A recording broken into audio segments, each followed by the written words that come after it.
Hello and welcome back to Beyond the To-Do List, a podcast about productivity. I'm your host, Eric Fisher, and I'm excited to share a conversation I had with James Kimmel. He's the author of the new book, The Science of Revenge. And I know what you're thinking, revenge? What does that have to do with productivity? Well, it's one of the most overlooked forms of distraction and emotional hijacking. In other words, it's taking up parts of your brain that are now not getting used to get stuff done. We're talking about what makes revenge so addictive, why revenge is a productivity killer, the neuroscience behind how imagined slights are often just as powerful as real ones, and how toxic workplace revenge culture disrupts the workplace and how to avoid that from happening. Trust me, you may not have thought about this as a topic for a productivity podcast, and that's what makes it so interesting. I loved this conversation with James and his insights into how much time and energy we lose to revenge and how we can reclaim our focus through healing. So with that, I'll just say, enjoy this conversation with James Kimmel. Well, it is my privilege to welcome to the show James Kimmel. James, welcome to Beyond the To-Do List. Hello, Eric. Thanks for having me on your show. I'm excited to talk about this topic. You've got this new book, The Science of Revenge, Understanding the World's Deadliest Addiction and How to Overcome It. I hadn't thought about this in terms of an addiction, but I did realize that, yeah, definitely revenge and the different, I'll say flavors or aspects of it, different forms it takes, I guess, definitely comes into the productivity world in terms of, you know, oftentimes what we're thinking about can be a distraction or can be a complete derail for that matter. And often we find we are, I hate using this word, but I'm going to use it anyway, triggered by something we see online, which we shouldn't have been looking at anyway, because we should have been working. And so I guess this book connects so many different things when it comes to revenge, politics, social media, workplace dynamics. So let's start with, why do you think revenge is such a powerful force in human behavior? And how can we start to recognize when it's getting in our way, essentially? Yeah. So why is revenge such a powerful force in human behavior? I think we know that a couple of things. One is that all of us seek or desire revenge when we feel wronged. And we should probably define what we're talking about here in terms of revenge. So revenge is the idea of punishing someone who has harmed you or someone, you know, you care about, or who has violated a social norm of some form. And so revenge is in effect punishment. And all human beings desire revenge when they feel that they've been wronged or somebody, you know, near them has committed some sort of, you know, moral transgression. And this has been studied and shown throughout essentially all societies and cultures around the world. And there's evidence of it going back in recorded history to the beginning, you know, of recorded history. And so it's always there, it's always prevalent. And more recently, through public health data and behavioral studies and law enforcement studies, we also know that revenge is actually the single root motivation for almost all forms of human violence and intentionally inflicted suffering. And that goes from bullying and youth violence up through intimate partner violence, workplace disputes that turn violent or otherwise aggressive, into street and urban violence, police brutality, violent extremism, genocide, terrorism, war. All of those things typically have a grievance at its root and the desire for revenge that's born out of this grievance. And we should probably define what a grievance is. So a grievance is a real or imagined, either one, it can be just imagined, perception of having been mistreated, treated unjustly, shamed, humiliated, betrayed, any insulted, disrespected, all of these things, which are common occurrences throughout everyday life for most people, both the real experience of that and also the imagined experience of it. Sometimes we get it wrong and we think somebody was coming at us and trying to harm us psychologically, perhaps, or otherwise, and they had no such intention at all. Sometimes, if we're revenge seekers, and we'll talk about what that means and potentially revenge addicts, we may create circumstances in order to feel a grievance and start this cycle of desiring revenge for pleasure.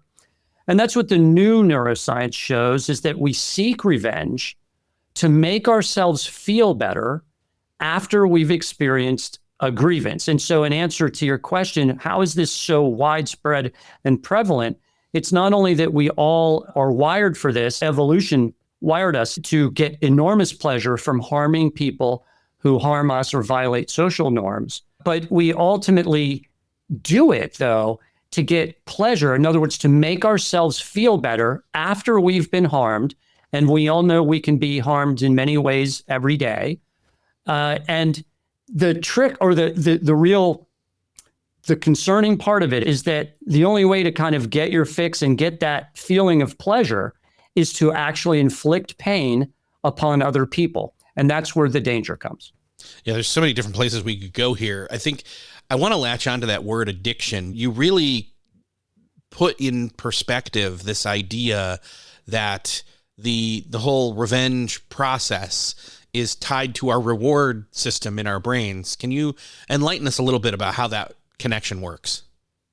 Yeah, happy to do that. So over the last 20 years, neuroscientists around the world have zeroed in on a pathway that kind of looks like this. So when you experience this grievance that I'm telling you about, this feeling of mistreatment or injustice, those types, or any form of victimization of any kind, this registers in your brain in the pain network, which is known as the anterior insula. And so your brain feels real pain as a result of this experience that you're having outside in the real world or in your imagination. As I said, it can be an imagined grievance that can activate this process. But once this pain is experienced, the brain doesn't like pain. It wants to rebalance itself and go back into homeostasis. And we've evolved, as I said, so that we get enormous pleasure from harming the people who harm us. In other words, seeking revenge or retaliating or punishing, any of those words that you like. And the thing about that is, the brain, to achieve this form of pleasure inside your brain, the reward and pleasure circuitry of addiction activates. And so that is this combined area of the nucleus accumbens and the dorsal striatum, most strongly associated with craving and habit formation. You're going to get this dopamine surge, and that's going to make you, just by thinking about getting revenge. So let's say you have a workplace quarrel with a coworker or your supervisor or your subordinate, whatever, in any direction, happens all the time. And you feel stunned by what somebody said or did. And now you're instantly starting to desire an experience of retaliating against that person to make them feel the same type of pain that you felt, or maybe worse. And that creates a dopamine release that then stops right away. And that's what the experience of craving is. Yeah. So what you get in that instance is you start to desire or crave the experience of retaliation, of revenge.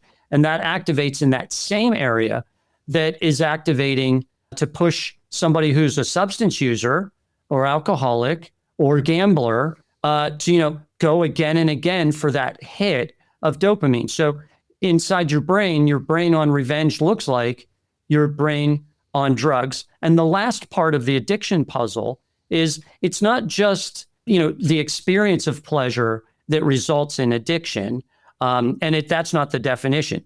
The definition of addiction is, for people who are unable to control and resist a desire despite the negative consequences.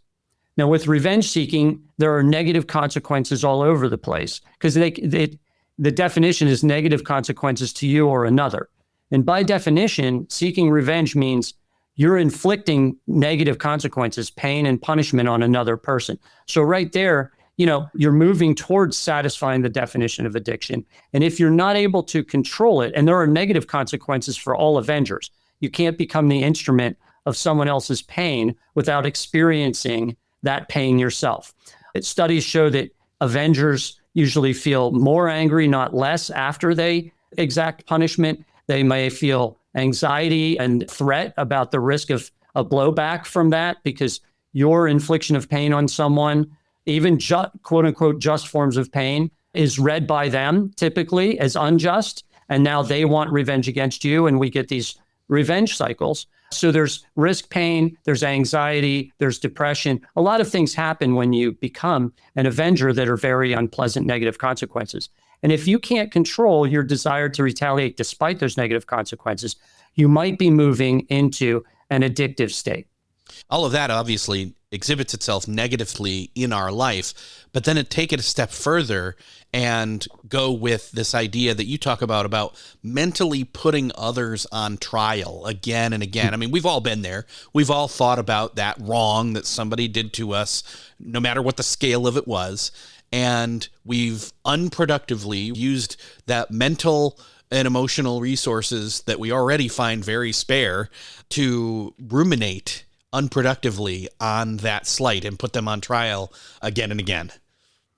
Yeah, there's two things I think that are important to think about there. And one is this very major hit to productivity. Revenge is always rearward looking, which is to say you're always thinking about punishing somebody for a wrong that no longer exists. It's in the past. Revenge is punishment of people for wrongs of the past in all cases. And so if you're thinking about how do I get back at the person who just did this thing, then you're stuck in the past and you can't be productive in the present and the future. All of your resources are going into how can I ruminate on and mull on this pain and get myself worked up enough to stage some form of retaliatory attack on this person, which means, all of your efforts are devoted to punishing people for things that no longer exist. That is highly the definition of unproductivity, right? But the other thing you mentioned that's important is this idea of the courtroom of the mind. And I talk about that in my book quite a bit. And that's the idea that, we kind of go through life every day. And Sigmund Freud, observed this. He said that, we're all in our minds, kind of doing away with inside our minds all of the people who insult us or treat us unfairly all the time. So we all have a courtroom inside our head, and we're putting people on trial, and we're playing all the roles in that courtroom. We're the prosecutor, and we're also the defendant, because the real life defendant can't get in your head. So you're playing that role too, and you're playing the judge, jury, you're playing the warden administering the punishment. So these trials are happening all the time, and often they're leading to convictions. The decision for all of us at the end of every one of those trials is, am I going to take and remove that fantasy trial and the punishment I just imagined inflicting, and am I going to move that into the real world? And that movement of that trial into the real world and the intentional infliction of pain on other people usually has horrific consequences for you and other people. And we can talk a little bit about how revenge is not a good proxy for deterrence. And that's because revenge is always the root motivation, as I just said, for almost all forms of human violence. So we're using the motive that causes everybody to seek violent behavior or otherwise intentionally harmful behavior. And we're hoping that, well, if we use it in this case, it might deter somebody from doing that again. More often than not, it leads to new rounds of retaliation. It's a very poor deterrent, but it is what humans use as a way to keep on going with revenge seeking. Yeah, it's a perpetuating system. And in fact, I've seen this happen. And I think you talk about this a bit in the book, where you can get almost to a point, we talk about workplace culture, but almost take it to a place where it's called revenge culture in workplaces, where office politics and passive aggressive behavior and, interpersonal retaliation are normalized, maybe not outright, maybe not, literally with words, but we see these behaviors happen. And so I guess what would a revenge-aware workplace look like? And how can leaders in that company or organization interrupt those low-grade cycles of workplace retaliation? Yeah, that's a really important way of looking at it, and I think very helpful. So first, we need to be aware of and know that revenge can become kind of an addictive process, and we can show that neurobiologically.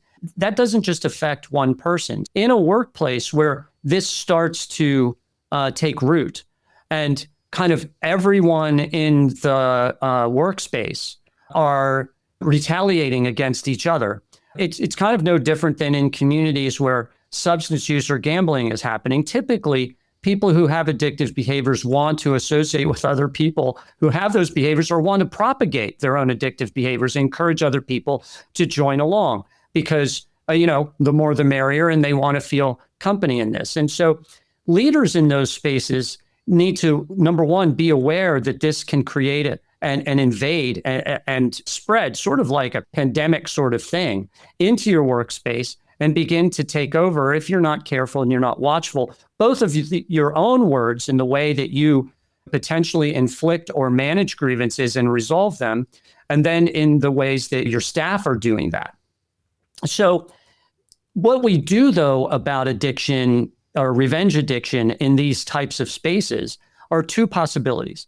One is knowing that it's an addictive process, we can think about it in those terms and use addiction prevention and treatment strategies that are useful for other addictions like drug and alcohol use and gambling. Education is one way of doing it so that people understand how grievances form and what happens when they form and how the desire to retaliate forms. And just the experience of educating and informing people like we're doing here on this show is a really useful and powerful way to help workplaces and other spaces, schools, wherever you go, start to control that, because when people realize what's going on in their heads, they'll start to act out against it. But if it moves beyond the prevention stage in which education is not enough, then there's the entire treatment side of things. And that can go into having a counselor come in or having certain vengeful types of employees who are just not getting it or not able to manage their revenge desires. They might be somebody who ought to receive some counseling or at least some direct feedback from their supervisor privately, in which this is discussed and it's made clear that revenge-seeking behavior in the workplace is not going to be accepted at all because it's so destructive for everyone involved and it's destructive for the organization.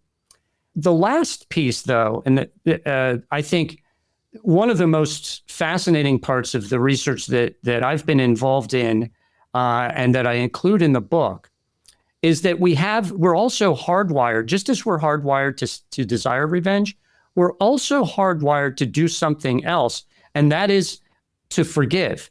And it's a specific type of understanding of forgiving that I think, is particularly American society, is not really aware of. But the way to best to get into it, I think, is to see what happens inside your brain when you forgive. So when people are put under brain scanners, just like they are when there's a revenge-seeking study, when there's a forgiveness study, if you ask someone to just simply imagine forgiving what happened, I'm going to forgive the grievance or forgive the person who did this to me, whatever this is. Here's what happens inside your brain. Number one thing it does is it shuts down that pain network of grievance. That's that anterior insula. And what that means is that forgiveness actually takes away and eliminates the pain, whereas revenge seeking, all that does is give you a temporary dopamine pleasure hit that's going to wear off very quickly and then leave you feeling worse but wanting more. Whereas forgiveness eliminates the pain. It also shuts down the pleasure and reward circuitry. So you're no longer craving and ruminating about how can I retaliate and how can I get back at this person. And then the last thing that happens is it reactivates that prefrontal cortex, which is your executive function and decision-making and self-control area of the brain, so that you can make good cost-benefit decisions that are in your own interest. And hopefully your own interest is going to coincide with the interest of the organization. And in most cases, a well-run organization, everybody's interests are headed in the same direction. I even have created a strategy that we can talk about in a moment for how to help people through that. There's a free app that any organization can use or any individual can use for their own grievances, where you can put anyone on trial inside your own mind, just the way I've described. You play all the roles yourself, but you release your revenge cravings safely inside your head, and then move on to imagining what I just talked about, this feeling of forgiveness. And when you imagine forgiveness, most people will say that they suddenly feel this sort of instantaneous relief. The idea of forgiving is something we all kind of crave, because what it means is the pain is suddenly lifted and the desire for revenge is suddenly lifted and the need to retaliate is suddenly been taken off of your back. So lots of things that an organization can do to correct, let's say, a dysfunctional revenge-seeking workplace. Well, and it seems to me that a revenge addiction is kind of like a feedback loop. And just like habits, that also works within that cue-craving-reward loop, so is revenge. And so I guess I'm curious, like, what are the parallels that you see in the science, especially when it comes to revenge and the science of habits? Yeah. So the cue craving thing, you can think of the cue as the grievance. The grievance is what cues the brain to start desiring, revenge or punishment, inflicting pain upon the source of your grievance. So that the way a grievance is activating this desire for revenge pleasure can be analogized to the way, let's say, a substance user who sees a place where they typically are using drugs or alcohol, or experiences a form of stress that is often their cue activator or trigger to start their desire for relief and pleasure, or a gambler who is seeing a casino or a gambling app, right? Any of those experiences, the extraneous experiences that activate a desire for pleasure in this specific addictive form, those are analogous to what happens when we experience grievances. That is truly the cue that starts this process. I think one of the other things then that people would say, they can get on board with, oh, I'm rewiring my brain. I'm disrupting a feedback loop that's not positive for me. But when you talk about the word forgiveness, that all starts to feel a little touchy-feely. But what they don't understand is it's letting go of something. It's letting go of baggage that is holding them back. It's sparking reducing of cortisol. It's improving their sleep. It's boosting their emotional clarity. So it's actually a very biological, powerful act. Yes, and that's well put. I would consolidate all that and say that forgiveness is actually healing, and forgiveness acts as this freely available inside your own head wonder drug that does just amazing things. And you need to know a couple of things about forgiveness. So this type of forgiveness that I'm describing is internal forgiveness, which is to say, you don't ever need to tell the person who wronged you that you're forgiving them or that they've been forgiven. You get all of the benefits. The victim, let me put it this, and I'll add this other summary on top of that, which is that forgiveness benefits the victim, not the perpetrator. It's not a gift to the perpetrator. It's a gift to yourself of healing the wrongs of the past that you're carrying around. And we need this because we're having wrongs on a daily basis of all kinds. And a lot of them we kind of instinctively do forgive. We move past it. We make a decision, wow, that sucked, or whatever just happened. And I hope that never doesn't happen again, but I'm moving on from it because I've got something more productive to do. Those are great decisions. Sometimes, though, we get stuck holding on to these wrongs of the past, and we need to make a more explicit decision about forgiving them, which is to say about healing from them and moving forward. And this kind of wonder drug that we can see neurologically, I mean, you can really actually see the benefits of it as you do it in a brain scanner. It's more powerful than I think any pharmaceutical that I'm aware of. And it's freely available. You don't need a prescription. You know how to do it because it's built inside your head, just like you know how to seek revenge. So it does come down to a choice. And there are kind of two kinds of forgiveness. There's decisional forgiveness, and then there's emotional forgiveness. The decisional forgiveness is really kind of the one that I'm talking about, is the first and most powerful step. And it just means a decision to no longer seek revenge against the person who wronged you, which I also call the word non-justice. And that courtroom of the mind experience in the Miracle Court app that I've created, which is at this website, miraclecourt.com, that free app. that is there to easily help you come to decisional forgiveness for your own good, not for the good of the person who wronged you.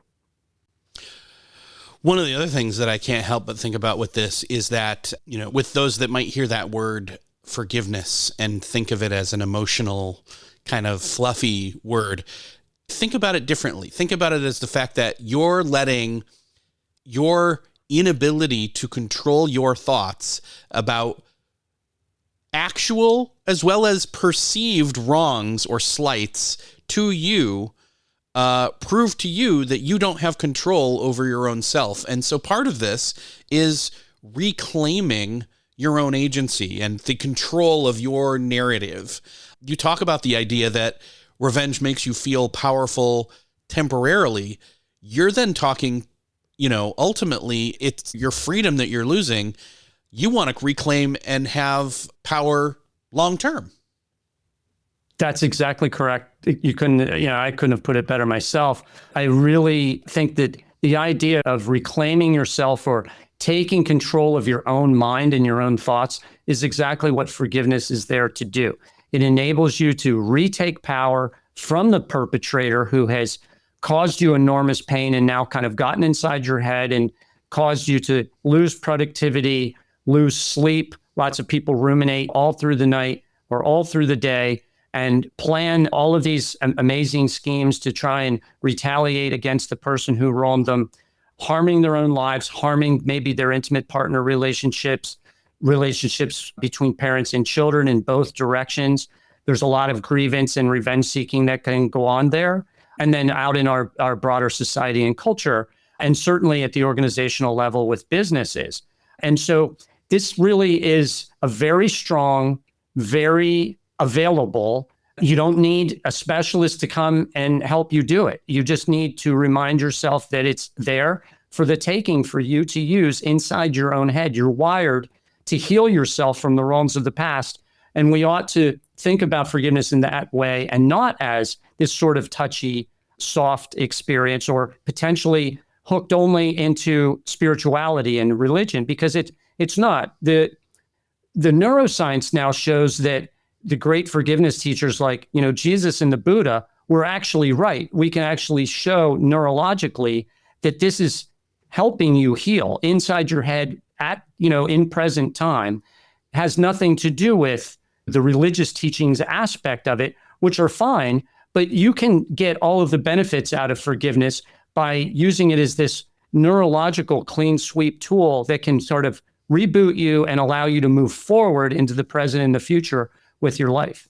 Yeah, and I would say even people that are in those aspects of religion, subscribing or membership-wise, or even others, would say, hey, this biological output that happens because of that is proof that, what we're talking about is true. And, there's definitely some validity to that, but ultimately we can't deny the biological benefits there. That's right. Exactly right. And I think for those who are spiritual, and I'm a spiritual person, so this helps resonate for me with regard to my own spirituality. And it just solidifies that they were onto something very important when they started teaching this.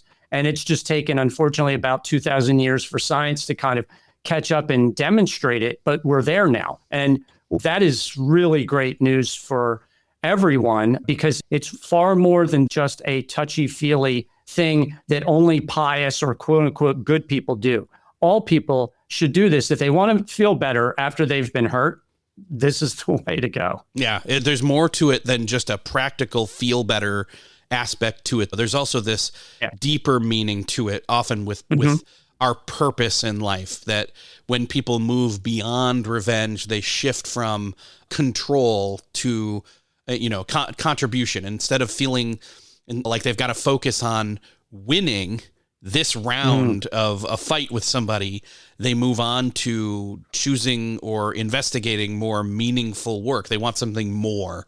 In other words, many people have found that their greatest purpose is something they find after they let go of something that they were holding on to that hurt them. So what have you learned about forgiveness that can help someone step into a more purpose-driven life or career? Well, the one thing is, whatever your goal is, goal achievement requires, it always will, it always does, is it requires steadfast focus and determination on the goal, right? On achieving the goal and whatever steps are necessary to achieve that goal. Nothing is better at taking you off task and off purpose in goal seeking than suddenly feeling wronged by someone and now going and chasing down this revenge craving. You're now no longer tracking down your goal. You're very far off purpose. And this can waylay you for, at a minimum, hours, weeks, months, years. Some people never achieve their goal because they make it a new goal. The revenge is the new goal. And that is such a toxic goal to have, to replace a highly desirable and productive goal in your life with the idea of, my goal is now to just make sure that someone else or some other group feels pain because I felt pain. That's not a very worthy goal. And it doesn't lead you anywhere other than, more and more and more pain piling up inside your head. So to stay on goal task, forgiveness is, at least, and I can say in my own experience, in all that I've done, I was a lawyer at first, and now I've become a researcher at Yale, and in doing all of this research that leads to this book and what we've been discussing, I've had many, many opportunities to have many grievances. Being a litigator lawyer, which is what I was, you're hired to get revenge for other people. And I found that to be an incredibly toxic place. I did it for 20 years. And I finally realized that is not getting me toward any of my goals. It's just slowly, tearing me apart and tearing my clients apart and the other side apart. By using this forgiveness strategy, I've found that I can stay on task even when I kind of feel like I'm under attack from all sides. I might be feeling wronged by a family member over here, and I might be feeling aggrieved by a workplace colleague over there. And the quicker I forgive those things, the more I stay on task and the faster I achieve my goal. Yeah, it's one of those things where basically the revenge or the preoccupation with it, the actual actions or the thinking about the actions and the original offense, the wronging, all are like leaks or distractions or obstacles that keep popping up and stopping you from getting the actual work done, moving forward towards your actual goals. And so that disengaging with it or unwiring, disassembly of the process. When I said disassemble, I thought in my head that game Mousetrap where you put it together and play it. And it's like disassemble it. You pull one piece out and it doesn't work anymore. We do need that healing, that it's not making you weak, it's making you free. And it's ultimately you deciding for you that you don't need to win or you don't need to pretend that it's justice.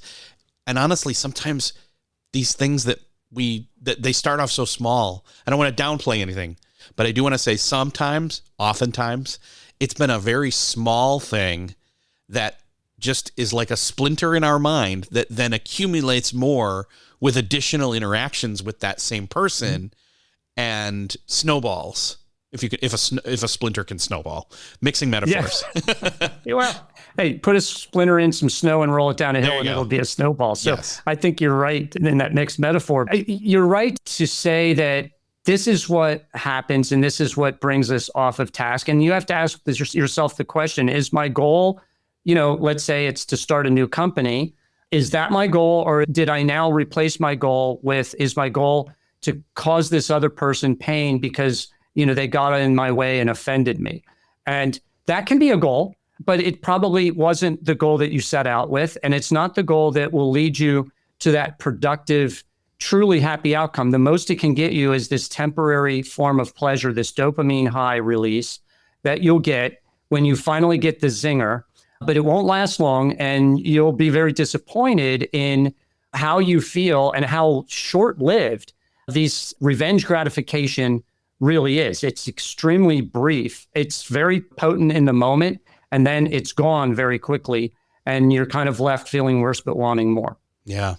I would say that a lot of people can relate to this. I hope that, as people are listening, they're realizing or identifying, I've been there. Many of these different stages here. I'd love to point people to where they can, one, pick up the book, and two, dive a little deeper and start to work through this. I mean, it feels like it's a really cool process that people can go through, both in a business or themselves personally or in groups. James, where can people go to find out more about the work you're doing and the book? Yeah, sure. So let me talk about the book a second. It's called The Science of Revenge, and that's available in every bookstore that I'm aware of. So it's available on Amazon and everywhere else. I have a website called www.jameskimmeljr. That's jameskimmeljr.com. Kimmel like Jimmy, but not the same James. So jameskimmeljr.com, I have a lot of resources there, including a revenge quiz that you can take. It's just 10 kind of fun questions. It can help you understand a little better what your relationship is like to revenge seeking and maybe whether or not you might be at risk for becoming a revenge addict. And I consider myself a recovering revenge addict, so I'm not labeling other people without identifying myself. The other place to look is at this website, www.miraclecourt.com.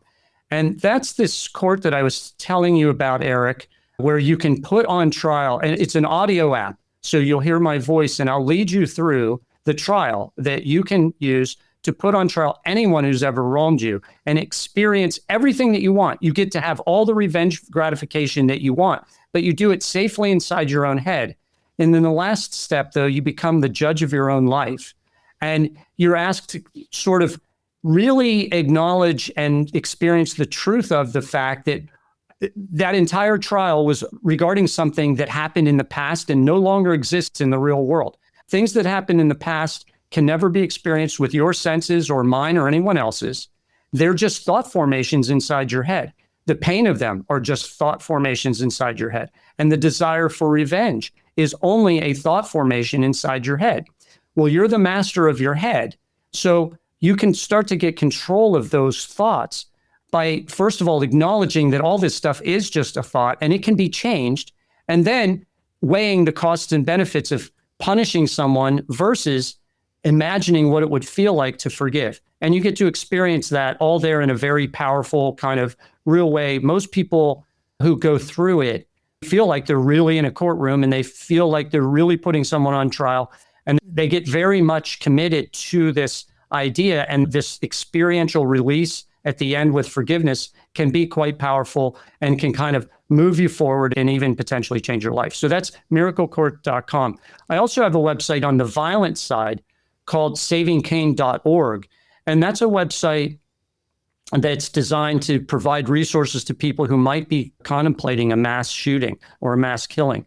And it has this Miracle Court available link as well, and also other information, including the signs to look for somebody who might be experiencing what I call a revenge attack, which is a medical emergency, no different than a heart attack. But we need to know the signs, because a revenge attack means that somebody is likely to, potentially become violent. And we do have workplace violence. We know that that's always a potential threat. And, I provide the signs there that come from the FBI and Secret Service about what to look for, as well as some addiction signs. But people who are sort of stuck on a grievance in the workplace won't let it go. They're always voicing it.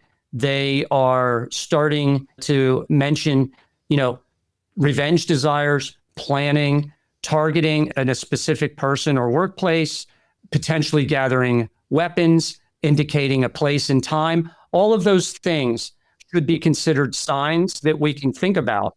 And if you see those signs, you are much better off contacting, calling 911 or 988. That's the suicide prevention hotline, because a lot of this is always murder suicide. So there's revenge against others and then revenge against self for doing it. And so there's a lot of resource there for that type of really severe workplace grievance experience that could turn even potentially deadly, unfortunately. Yeah. Excellent. All those links are great and helpful. I will make sure to have those all linked up in the show notes for this episode so everybody can grab them very simply and easily and find those. James, it's been great talking to you. This is I never thought I'd be talking about this on this show, but I'm glad we did. It's very important. Yeah. And it's a very kind of subtle, yet very easily seen once you are aware of it, topic. So James, thank you so much for sharing your experience, your expertise with us today. Oh, thank you for having me. It's been my pleasure, and I hope it's been helpful. Well, that's another podcast crossed off your listening to-do list. I hope that you enjoyed listening in on this conversation with James Kimmel as much as I did having it. Fascinating stuff. The neuroscience, the addiction loop of it all, the perceived slights living on with us, the need for forgiveness to ourselves and others. This is all great stuff. And I'm hoping that you're walking away with some real kind of eye-opening clarity here. And I bet you know somebody else who would find this interesting as well. Would you do me a favor of sharing this with them? Maybe not as a, hey, I have revenge on you kind of a thing, or, you have a slight and I was listening to this and I want to forgive you. Although, hey, if that happened, great. I would love for that to be something that this podcast would help heal a relationship, but I'm not assuming that per se. But what I do want to say is it can be eye-opening in a subtle, subconscious, ongoing way that can make a pretty big impact, I think. I know that it will be for me ever since I was going through the book, prepping for this conversation. All that said, if you think of somebody that you know would find this interesting or needs to hear it, share it on over to them. You can do that at the show notes at beyondthetodolist.com. That's also where you can grab a copy of the book through the link. You can also find it in the show notes that are in wherever you're listening to this, in your podcast player app of choice. Thanks again for sharing. Thanks again for listening, and I will see you next episode.